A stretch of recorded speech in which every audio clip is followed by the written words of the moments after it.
Kapin 700 kabanay ang apektado sab sa pagbaha sa tulo ka barangay sa Alabel, Sarangani. Mga pananom nga humay, mais, lubi ug saging, gipang banlas usab sa baha. Ani report ni PJ De La Peña. Nagbilin og grabing kadaot sa panginabuhian ang sagunson nga pag-ulan sa Alabel, Sarangani Province. Upat ka barangay sa Alabel ang labing naapektuhan.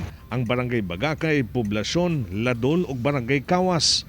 Lakip sa nadaot ang usa ka prawn farm sa Kawas, Alabel nga mukabat sa 3 million pesos ang danyos. Gipahapa usab sa baha ang mga tanom nga humay nga hapit na unta ma-harvest karong bulana.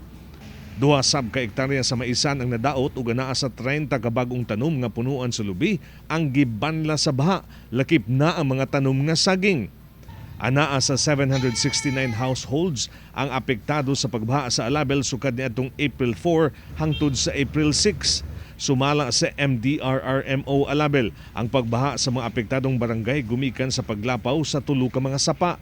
Padayon paghihapon sa damage assessment ng LGU aron masugdan dayon ang paghatag og ayuda sa mga apektadong barangay ug mag-uuma. Sa pagkakaroon, nagatuyok pa atong Ardina team para ma-finalize na gyud ang exact amount sa tuwang damage diri sa atong munisipyo.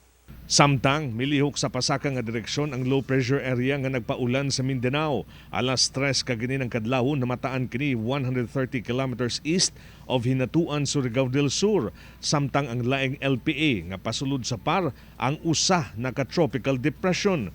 Gilaubang musulod kini sa par sa adlang Lunes ug maghatod og pag-ulan sa Visayas ug Luzon ug ubang parte sa Mindanao. Kabahin usab sa isa ka weather disturbance na kini paghapon sa gawas sa ato ang Philippine Area of Responsibility or nasa 2,400 plus ka kilometros kagani ng kadlawon ngog kini naa pa sa may outside sa PAR.